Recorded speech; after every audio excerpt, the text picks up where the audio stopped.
Hello, ladies and gentlemen. We are about to inflict another episode of the Slack Doctors upon you. I am Dr. Chip. I am Dr. Bob. And Dr. Bob has recently gotten out of the hospital. Yeah. Dr. Bob almost didn't make it for this episode. I just got discharged from the hospital yesterday. I had a lovely 3 days in the hospital, courtesy of yet another attack of pancreatitis. It has been almost a year since my last one. And of course, it was the same hospital. And ironically, it was a year before that, April of 25, April of 24. Both of those months were the last two times that I had it. That's interesting. The beginning of today's show is going to be a little diatribe about what it's like to go to the hospital here and the idiocy that it accrued. In fact, I was so upset about some of the things that were going down that I actually called our Slack line and left ourselves a message so that I'd be able to play it on the show and that might inspire me and help me remember what it was like in the moment. So if you give me just a second here, we're going to go ahead and share that. And then after we listen to it, then I'll give you the rest of the story. All right, so this is the first time I've actually called the Slack line. It's kind of funny hearing my own voice talking to me. But so I'm sitting in Gainesville. I'm in the hospital with fucking pancreatitis. And I had an epiphany, I guess, because after dealing with my third set of hospitalists or interns or whatever the fuck you want to call them, I've come to the realization that a doctor in the hospital, i.e. a hospitalist, an intern, is to the medical community what a public defender is to the legal profession. In the same sense that this doctor was appointed to me. He didn't choose me as a patient. I didn't choose him as a doctor. He didn't choose just whatever's wrong with me as his specialty. This is just something he has to do before he can get his own practice, just like a public defender. Also, he has more patients than he can honestly take care of, just like a public defender has more cases than he can possibly take care of. Anyway, we should talk about this on the show, as well as the other dumb shit that's gone on while I was here. Anyway, we'll talk about it. All right. So to be quite honest, I thought I would have sounded even angrier. I must have already been given some pain medication, which is going to be a highlight of the story. We're going to talk about that for sure. You sound drugged up, pissed off. I want to touch on the point that I made up, the epiphany that I had. So the difference between, let's say you call your primary care or you go to see a doctor or even a specialist, whatever, and he says you need to go to the hospital. Right. So you ask him, where do you have admitting privileges? Right. And which is something most patients don't even know to ask. I wouldn't. He'll tell you if he has admitting privileges at any hospital. If he doesn't, that's usually not a great sign in the first place. Yeah. But if he does, you go to that hospital and then the treatment that you receive is coordinated through him. He already has your records. He knows you. He knows your medical history, all of that shit. Right. So getting admitted to the hospital that way is very much like going to court with your own lawyer, right? That guy is already on your, so to speak, on retainer. You've already been giving him money. You're an established client, etc. Much going better to the position to advocate for you. Without the admitting privileges of your doctor or any of your doctors is the same as getting a public defender. You show up, whatever doctor is there, and all doctors have to do a residency at a major general hospital in order for them to fully complete their training and be able to, join a practice, open their own office, open their own practice, etc. And this is the same thing that public defenders have to do. They have to serve a certain amount of time doing that before they can then move on to either being a defense attorney or specializing in something or, or maybe even becoming a prosecutor and hopefully eventually a district prosecutor, whatever. So that was the point that I was trying to make, is that there's a tremendous difference in the care that you receive, the promptness of things that are done, having somebody as an advocate for you who is in the medical profession, i.e. your doctor, is a tremendous benefit and a boon. Most people that go to the hospital and deal with these people do it on such an infrequent basis, and they're so ill-educated about the process that they don't know the right questions to ask. They don't know what are guidelines and what are actual rules. And they think those people are there to help them. how many people because I'm in the hospital, when it happens, and I've had brain surgery, I've had the abdominal bowel resection, 6 hernias. This is the 7th time with pancreatitis. I know my way around a fucking hospital. I know how the fucking game works. I know when shift change is. I know how to sweet talk the guys in nutrition if you want something better for breakfast, lunch. I know all that shit. And you learned something about the number 7, I believe I was supposed to remind you of. Lucky number 7. Yeah, let's get into lucky number 7. So wait, before you get into that, I have a couple of questions and comments. First of all, do you think that's interesting you pointed out that it's every April. I was going to say, have you just been eating food with flavor? Is that the problem? I mean, apparently, but it's funny that all right, so when the ER doctor, who is basically your admitting doctor in this scenario, right, he was questioning me because he asked me, well, do you have a history of pancreatitis? I said, I have chronic pancreatitis. Yeah. I've had it 6 or 7 times. And he goes, when was the last time? I said, honestly, I don't remember, but I came here. It was here. And I'm in your computer. So why don't you do me a favor and look that up? And so he brings up my medical record, and he's the one who tells me, oh, it was April of last year. And then he goes, and it was April the year before. And I said, okay, well, then apparently I have seasonal pancreatitis, which I don't think is a thing, right? Yeah. So then he looks at me and he goes, what do you mean seasonal pancreatitis? And I said, all right, I'll rephrase it. Yeah. I said, I'll rephrase it. I have Tom Jones pancreatitis. He goes, what does that mean? I said, it means it's not unusual. It's funny you should mention with the doctor as the public defendant. First of all, of my current, what do they call primary doctor, I've been to this chick many times. I mean, I've probably been going to her 3 years now, maybe more.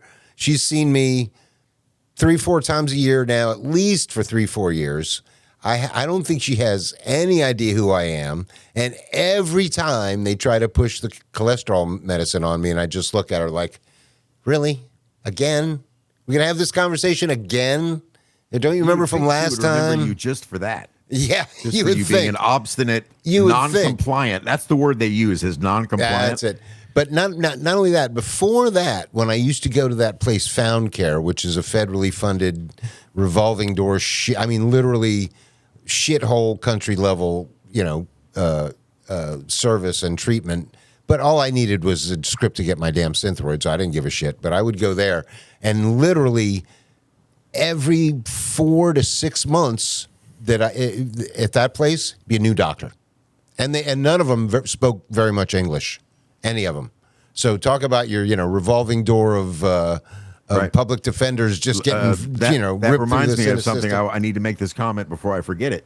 So one of the many GI doctors, hospitalists that came to see me in my stay, several of them asked me, well, who is your GI doctor right now? To which I had to explain to them, that's a guy named Dr. Kramer, but unfortunately he's closed his practice. Right. And one of them says to me, he goes, well, what group was he in? I said, oh, well, he was not in a group. He was a private practitioner. He had his own office. He was the only doctor in that office. Which doesn't exist anymore. The guy's anymore. eyebrows almost bugged out of his head. I said, yeah, he's a dinosaur. Yeah. That's why do you think I was using so Morse code? Yeah. The first time I met that doctor on my first appointment, he literally talked to me in his office for an hour and 20 minutes. Yeah. An hour and 20 minutes. Yeah, that's old style doctrine right there. They don't do that shit anymore. You're lucky you get 20 minutes. You're lucky. He was so comprehensive about GI health that he asked me whether I had been born via cesarean section. Right. And he went on to explain why that mattered. Then he asked to inspect my teeth. Right, yeah. He's not a dentist. I think we've had this. One of the first things he ordered me to do was go to the dentist, buy a mechanical toothbrush, start taking this probiotic. He was extremely comprehensive. Oh yeah. All right, let me get back to my lucky rant, 7, my lucky number 7 rant. All right, so I will say that the ER here at this hospital in Gainesville was pretty good, heads and shoulders above what happened once I actually got moved into the hospital proper. Within 30 minutes of my arrival, I was brought back within 5 minutes of walking in, and there were other people in the waiting room, so they must have taken me somewhat seriously. But within 30 minutes, I had received pain medication. I was hooked up to a saline bag. I'd had blood drawn for diagnosis because they look for your lipase levels is one of the things. And I'd had a CT scan performed. So The results come back. The CT scan shows inflammation. The lipase, technically, to diagnose you with pancreatitis, your lipase is supposed to be 3 times what your normal. Mine was 2.7. But the 2.7 in conjunction with the imaging that showed the actual inflammation was more than enough for him to like, yeah, you're right. You have, and I told him that when I went in. One of the first things I said to him was, look, I know you hate when patients self-diagnose, but this is literally the 7th time that this has happened. Nothing else feels like this. Why would they hate when people know what the hell's wrong with them? That's what. Because they feel like you're stepping on their toes. They feel like you're insulting. Whatever. Stupid. Anyway, trust me, they do. They do not like it for whatever reason. I can't explain it, but they don't like it. Yeah, go so ahead. he comes back into the room after the blood results come back in the CT scan, and he's like, "Yeah, you definitely have it. We're going to admit you." They send me to another room. Now the pain. This is really weird. I had what I can only describe as a smorgasbord of pain medication while I was in the hospital this time, meaning that they hopped around a lot. So in the ER, the first thing they gave me was a 4 milligram shot of morphine. And they gave me something for nausea as well. And of course, it worked. You know what I mean? Pain went down. It was probably at an 8. It went down to like a 2, whatever. I very manageable. Quite nice. Thank you. I appreciate it. The pain is gone. Let's get me on the saline. I know I'm not going to be allowed to eat or drink anything for a couple of days. The way you treat pancreatitis is you just starve the patient so that the pancreas ceases to produce any enzymes. You hydrate them with saline because they're not allowed to have anything to eat or drink. Right. And you give them pain meds because pancreatitis hurts. Right. You're basically, it's organ failure. One of your organs is digesting itself. Those digestive juices that are supposed to get squirted into your small intestine stay inside your pancreas and just start eating it. Now, obviously, so they got to turn that off. Obviously, your pancreas has nerve endings. Yes. Interesting. Yeah, I wonder why. The only part of your body that doesn't have nerve endings is your brain. Like when you experience a headache or something like that, that's the cranium, the nerves in the cranium responding to the pressure. There's no actual nerves inside the brain that feel pain. That's why people can be conscious during brain surgery, right. Which they have to be, because if they touch the wrong, they will ask you cognitive questions during the surgery to make sure that they're not slicing and dicing in an area that they're not supposed to. They make a slip of the wrist, and all of a sudden you can't do long division anymore. It's right, kind of dangerous. So the first thing they gave me in the ER, like I said, was morphine, and after that they send me to. He tells me I'm admitting you, right? But this is another sneaky trick that hospitals do. And this is important to know depending on what kind of insurance you have. I have Medicare. So they tell you they're going to admit you, but the first room they send you to, you're not really admitted. You're under observation, right? And if your condition clears up, or you demand to leave, or you leave AMA against medical advice, or any of those scenarios occur, and if you do that while you're still under observation, you were never actually admitted to, you were never inpatient. You're never actually admitted to the hospital. And that is a completely different category for how much you're billed after the process, right? Right. Like my Medicare, once I'm admitted to the hospital, like I'm inpatient, it's covered. It's all covered. So that room that I'm in, eventually, my pain comes, creeps back up again after 6 hours, 7 hours, I don't know, something like that. I ask my nurse for pain meds. He brings me something, and I assume he's about to give me morphine. But you always ask, don't ever let somebody in a hospital inject something into your IV port without confirming what it is they're giving you. So I said, he goes, I've got your pain medication. I'm like, well, what do we have? He goes, you have fentanyl ordered. I'm like, okay, well, I mean, if anybody knows how to dose it out, because again, it's micrograms. This is really strong stuff. I'm like, okay. So he gives me a shot of fentanyl in the IV port. 20 minutes go by. I'm asleep. Again, pain is gone. It works. And I'm in that room for this. I started off as Tuesday night, and I spent all of Wednesday pretty much in that room until late Wednesday night. So another 7 hours go by at this point, so I rang the bell or whatever, and we'll call him Don. That's not his name, but I had a male nurse, black guy, really nice guy, but and as it turns out, a really informative guy, because he's the one who told me about lucky number 7. Right. Now, I don't know if he did this unintentionally, but what happened was I called him back for pain meds. He goes, well, they always ask you, what's your pain on a scale of 1 to 10? Right. And I said, it's about a 6. I said, it was a 5 an hour ago when I asked you to come in here, but it's about a 6. And he looks at the chart or whatever, and he goes, I can't give you. He goes, you have fentanyl or Dilaudid ordered for your pain management, and I goes, I can't administer either of those under anything under a 7. I'm like, I thought the whole point of pain management while you're suffering like this in the hospital was to get ahead of it, to not let you reach the upper echelons of pain, right? So I say to him, I'm like, well, all right, come check with me in an hour. I don't think it's going to get any I would have better told on him its 5 own. minutes. Come back in 5 minutes. Right? So I wait 45 minutes. I call him back. He comes back. I'm like, yeah, it's a 7. In fact, I think I said 7.5. Yeah, 7.5 or 7.2. So he comes back and he gives me a shot. And this time he gives me Dilaudid. Right? Sweet. So and now that's good stuff. In the course of 15 to 20 hours, I've had morphine, which I must admit is a bit archaic. I mean, Right. it's been who around uses since morphine 1803. anymore? Yeah, we used it in the Civil War along I with know. ether, It's right? crazy, Why don't yeah. you just give me some ether or something like Hunter Thompson and I can Absinthe. fucking huff it. Give him absinthe. So yeah, so within 24 hours, I got all 3 of the big players. I don't think there's anything else No, I don't think in there the is anything hospital else that they they can give like. you. I know they for used pain. to use something called Demerol. I don't know if that's a thing anymore. So I think in that, I'm pretty kinda sure I got like all 3 of them. Dilaudid. I don't know. I've had Demerol. Demerol is badass. That's the stuff Yeah. that my very first knee surgery. After they gave me that, well, they gave it to me because I was freaking out, and after they gave it to me, I was like, "Yeah, cut my leg off. I don't care. I didn't give a shit." Yeah. After they Put gave you me in, that it stuff. does put you in a good mood, and that raises another point. All right, so the whole reason that they ask you the pain, like they know it's a painful situation, but they clearly don't want drug seekers. They don't want Right, people that are right. in there just asking for meds. Right. Like, and my mom, rest, bless her soul, rest in peace. My mom had a lot of medical issues, and she had a lot of legitimate pain. She was in the hospital a lot, and I learned most of my hospital techniques through being with her and interacting with doctors and stuff for decades.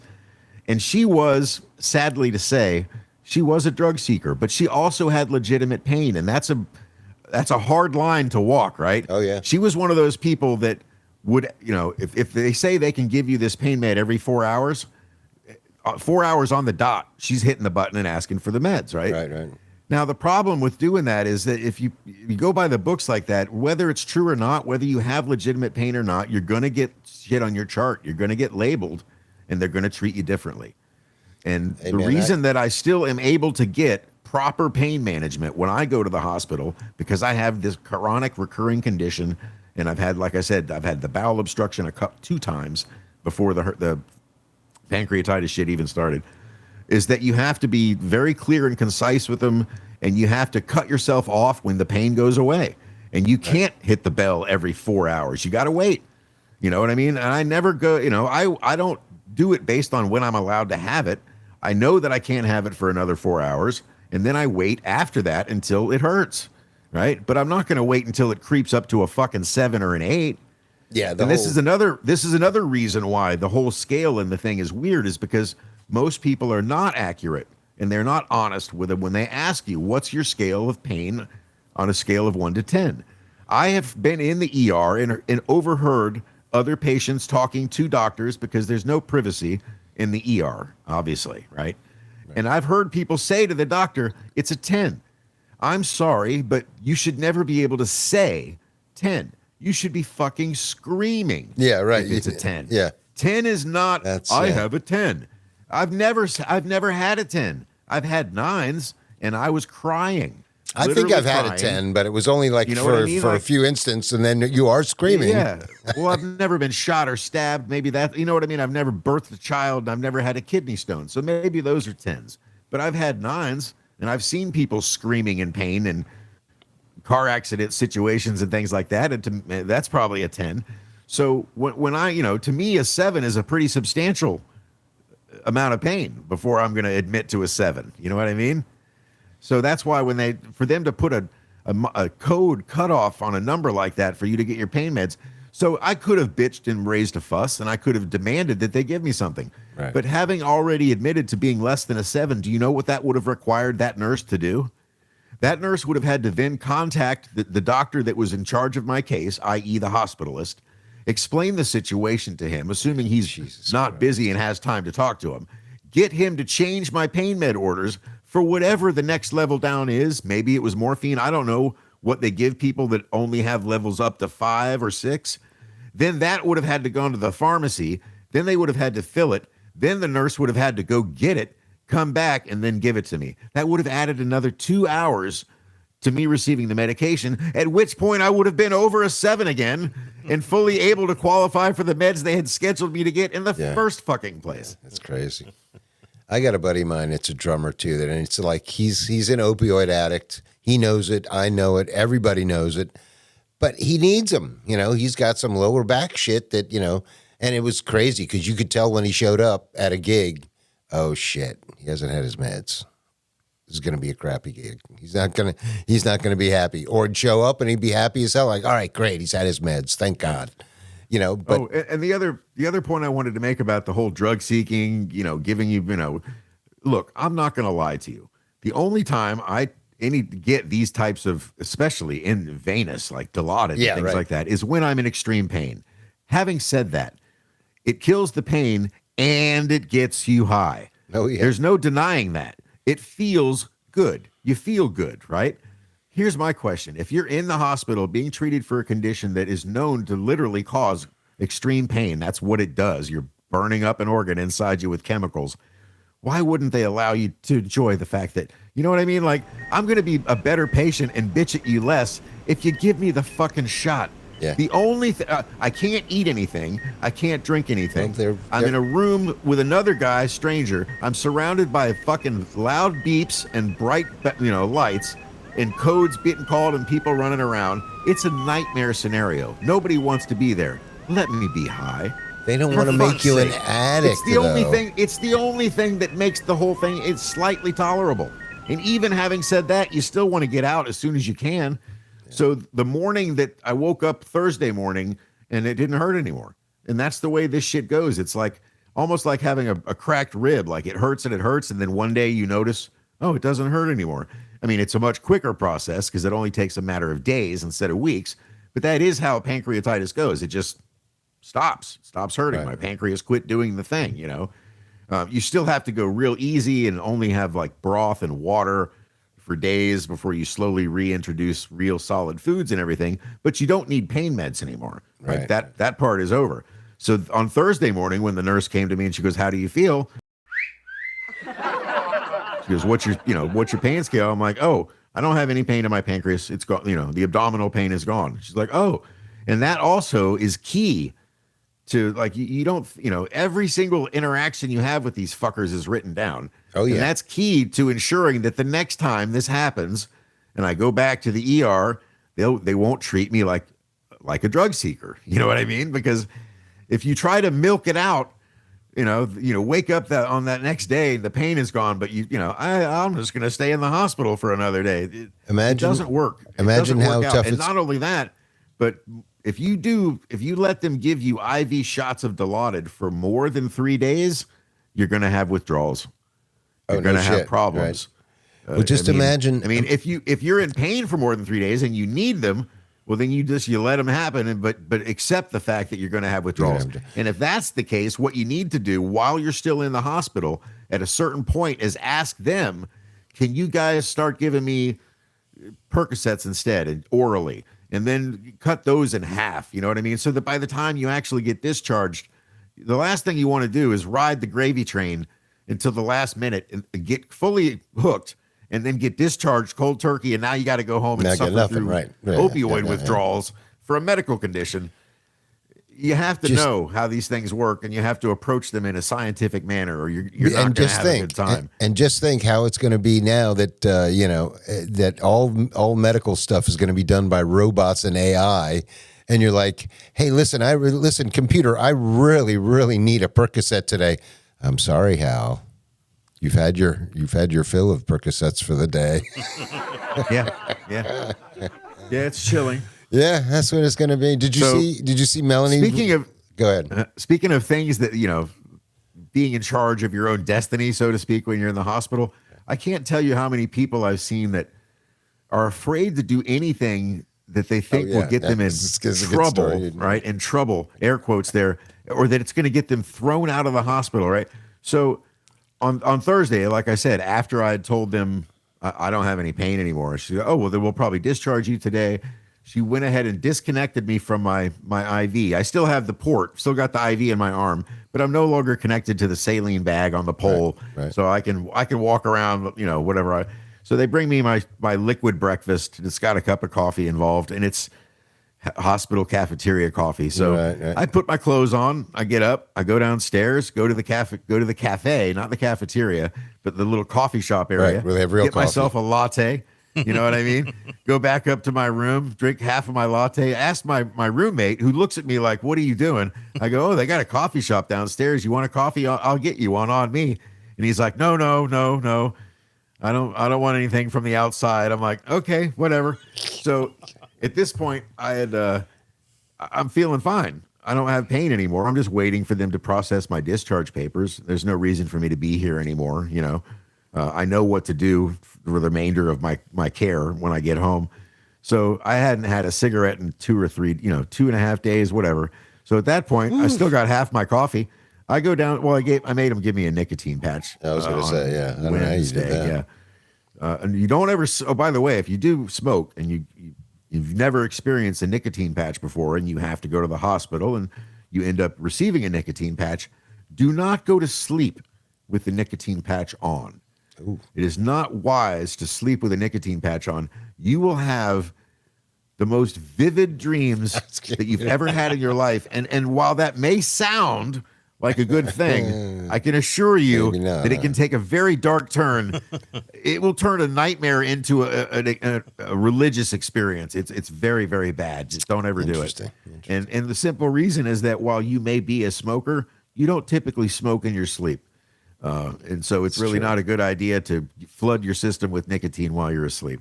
But anyway, so I go downstairs with half a latte, walk out the main lobby, go outside. And it was cold as fuck in the hospital, too. I walked by a thermostat and checked it. They had the whole wing, the whole floor was at 66 degrees, which I know they got to keep germs down and stuff. But my God, buddy. That's prison cold. And the vent was right by my bed too, like on my side. Wow. Like if you had a hotel room, the air conditioner was on my side of the room. So it was so nice to go outside. It was warm. It was lovely. I walked over to my car, pop open the door because I was parked in the ER parking lot. I got lucky with the night I came in, got great parking. Took out a cigarette, went and hid behind a pole where I knew no cameras were looking because not my first rodeo and I've been there before. What, are you not allowed to have a cigarette? Not allowed to smoke on hospital property. Oh, I see what you're saying. Not even in the parking lot. Gotcha. Now, if you want to be an asshole about it, I could have sat in my car and done it and hotboxed the car. Right.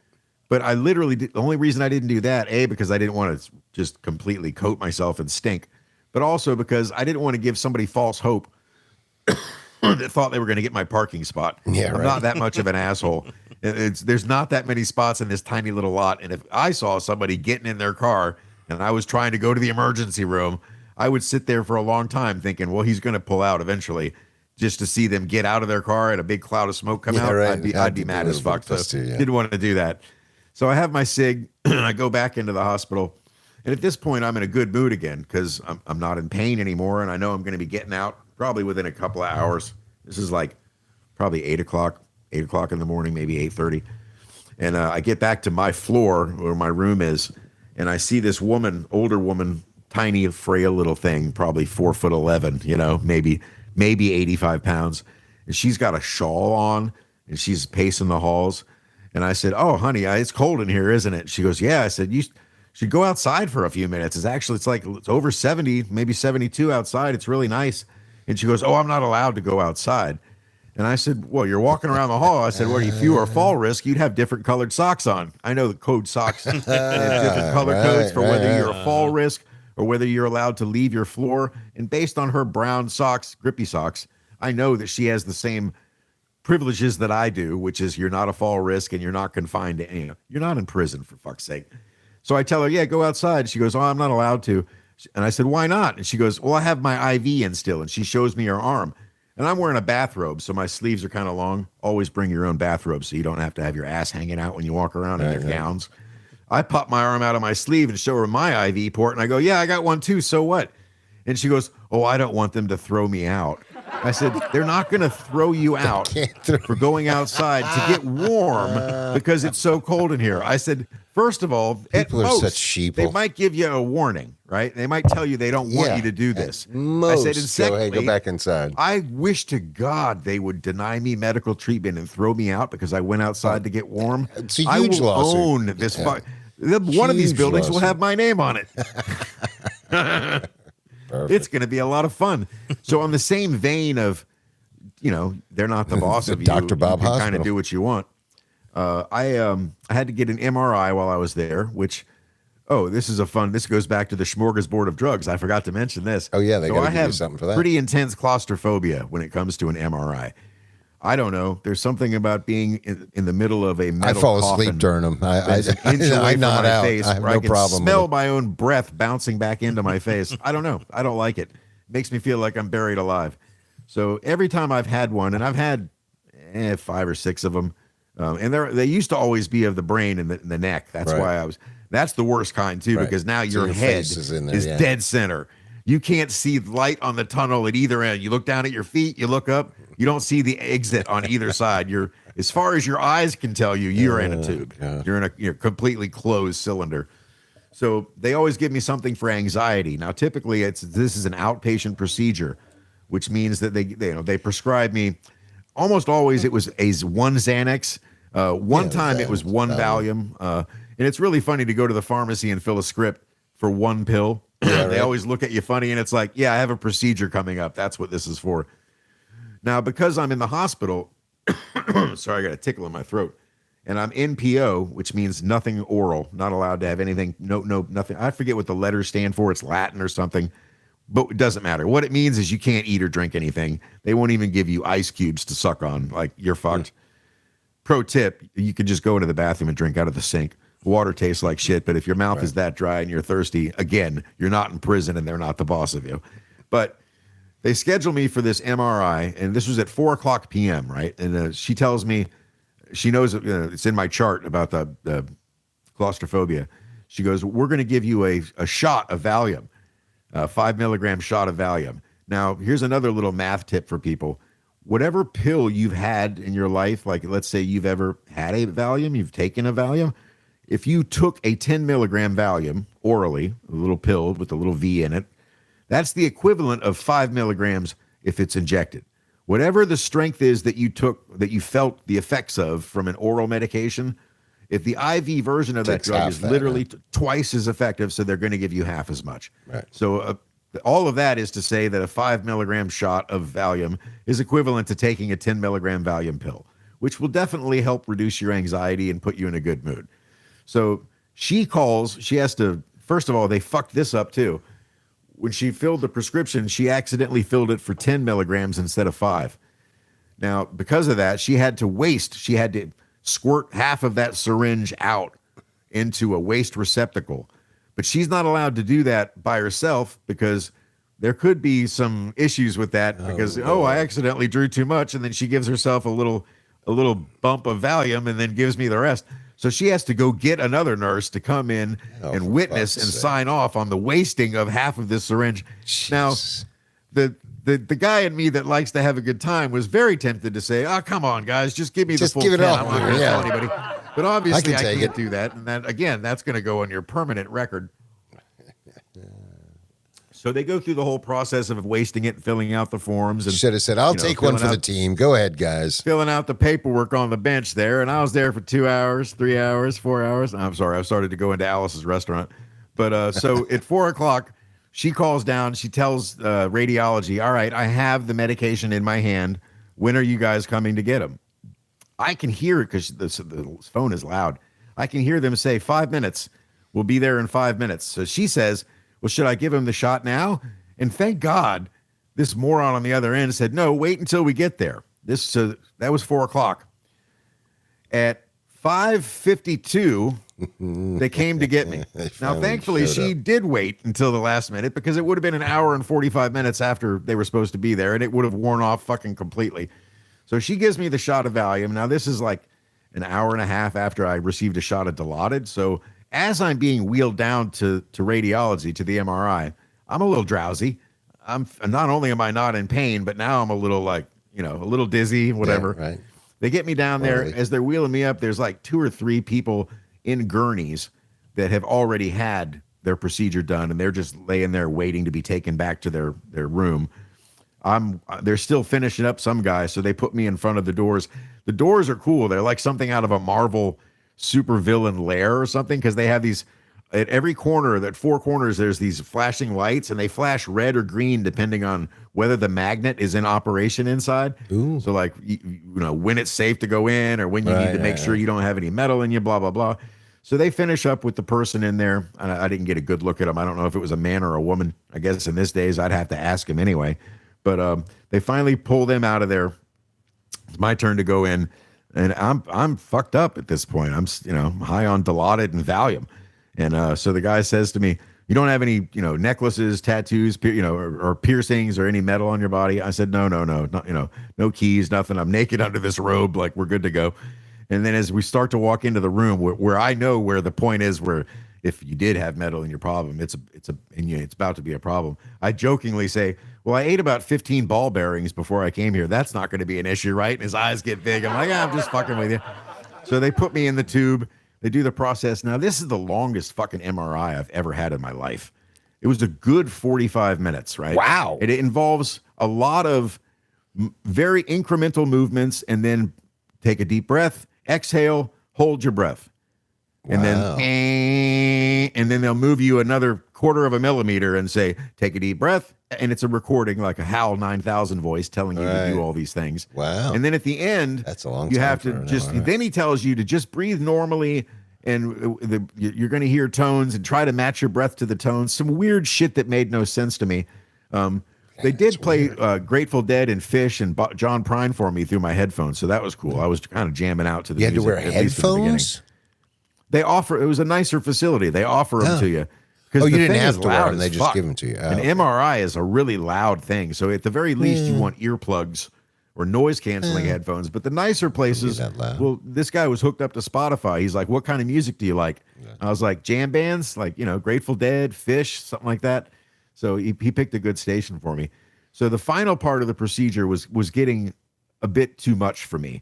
And they give you a little bulb to squeeze if you need to communicate with them. So I fucking squeezed the bulb, and he's like, "Mr. Rimlin, whatever." I said, "Look, I said, I'm getting to the end of how long I can stay in here, man. I'm starting to freak out, And he goes, you only, then he tells me he should have said, "We're almost done, just a few seconds or a few minutes." And instead he says to me, we're almost done, only 24 more breaths to go." So now I'm counting each. That's a 1. So like I'm hyperventilating in the thing because I'm trying to get done, because I'm thinking once I get to 24, you let me out, but you have to breathe at a normal pace or it fucks up the thing. So Jesus. every other breath that I made, it didn't go. So I knew that wasn't registering. So now I'm so thinking, now all it's right, so that taking means that longer. Now 24 is going to turn into 48. I don't know how the fuck I got through the end of it, right? But I finally did. They finally pulled me out. And again, 45 to 50 minutes, like it was a long time. Wow, that is a so long I get time back for in the an MRI. wheelchair. They wheel me out past the double doors again of Dr. Doom's lair with the flashing lights and whatnot. 2 of the people in gurneys that were waiting to go back to their room are still there waiting to go back to their fucking room. So I'm like, well, this fucking sucks balls. That means I'm going to be stuck sitting here in this chair for an hour and a half, maybe 2 fucking hours. Yeah. So they finally, when they were short-staffed, of course, when aren't they? They might as well be the fucking It's the default TSA position. guys. Yeah. But they finally take one of the women back, and as soon as the guy disappears with her, I look around. Nobody's looking at me. I just got up out of the wheelchair. I'm still a little groggy, but the Valium is mostly worn off at this point, and now it's been 2.5 hours since I got the Dilaudid shot. So, Mama didn't raise no bitch. I can handle most of my chemicals fairly well, and at this point, I'm fine. I probably could have driven home, thought about it the next day, but that's a different story we'll get into in a minute. So I walk back to my hospital room. Now, radiology is on the very first floor. Oftentimes, it's even in a basement. The reason being that it requires a lot of cooling. The machines are massive, and they also don't want anybody fucking with them. So they're all hidden behind those double doors that require a nurse or doctor's key card, the little thing they wear on a lanyard or a little extendable cord, and they put it up to the thing, and then the doors will open and you can get through. So I know I'm going to be behind several of those. So I mill about near one until a nurse goes through, and then I piggyback on her, just like you do going into a gated community when you don't want to fucking deal with the code. You just wait until somebody uses their remote control and just follow them on in. I did that through 2 sets of double doors before I found myself in the hospital proper, like in an area where I would technically was kind of expected to be. But again, I've got my, IV in one arm and my bracelet on the other, and I'm wearing a bathrobe and wearing sandals because I hate their socks. So always take your own shoes, slippers if you own them. And finally, a nurse or an orderly or something looks at me and he goes, "Where are you going?" And I was like, "Back to my room." And he goes, "What room are you in?" I'm like, 333B. He goes, what tower is that in? I go, 3 North. He goes, where are you coming from? I said, "I just had an MRI." And his eyes get real big, and he goes, "You're just walking back from your MRI?" And I'm like, "Yeah, I didn't want to wait." And he goes, "All right, well, go take elevator B right down there to your right." And that'll, sure enough, that elevator popped out on the 3rd floor, right around the corner from my room. I walk into my room. Within 5 minutes, the nurse comes in. She's like, "Where were you?" And I'm like, "What do you mean, where was I? I saved everybody time and effort." An hour and a half I've saved. I would have sat there for an hour and a half, and one guy would have had to come get me. And, no, why would I do that? That's fucking stupid. Oh, so as far as like thinking about leaving, the next morning, like I said, Thursday, after they had taken the IV out, and I got my coffee, and I went out, and I told the poor frail little woman that she could go out and enjoy the sun if she wanted to. Then I went out for another smoke. At this point, it's like 9:15, and the thought literally crossed my mind, and I wished I'd have done it because it would have been a hilarious addendum to the story. But I have sadly to say that, much like the nicotine gum to the child, I didn't really do it, but I did think about it. And that was, I could have driven home, taken a shower, changed clothes, and gone back to my hospital room. And I wonder if anybody would have noticed. For that matter, I could have smoked a joint while I was at home too. But, didn't do any of those things. I was more afraid of losing my parking space than anything. Plus, I really thought that they were going to get it done. So this was, again, like 9:30. I finally got discharged at 12:30. Yeah, it's freaking ridiculous how long I mean, it takes for to a do hospital anything. is when you tell them it's 7 o'clock in the morning that I'm fine, I don't need to be here anymore, and they tell you, "Okay, well, I'll talk to your doctor and we'll get your discharge worked up."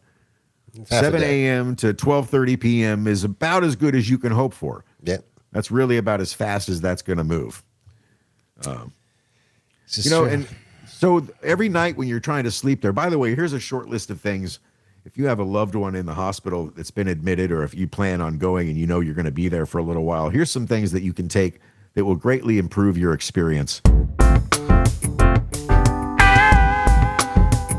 Obviously, a phone charger and your phone, a back scratcher, right? Because opioids make you itch, even if they just do. I think I mentioned your own bathrobe if you have one.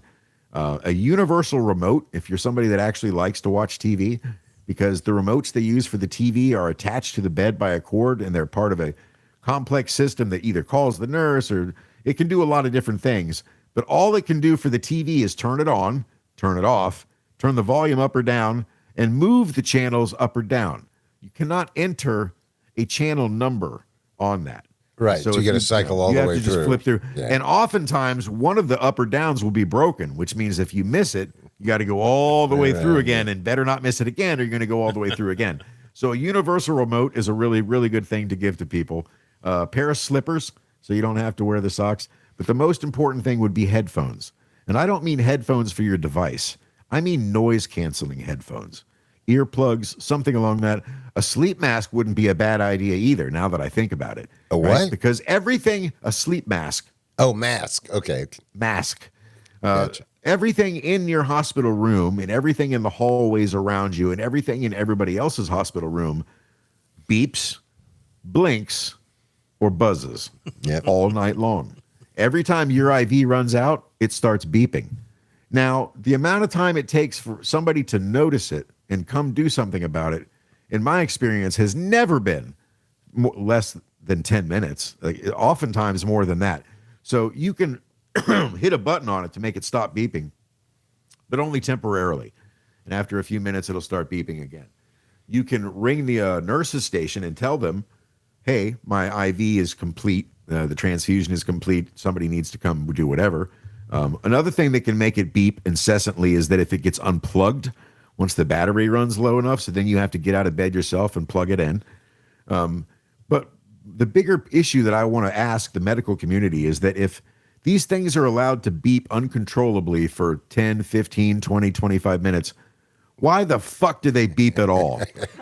Why do they beep at all? It's 2026. There's an app that my niece uses where you can feed cats in Japan.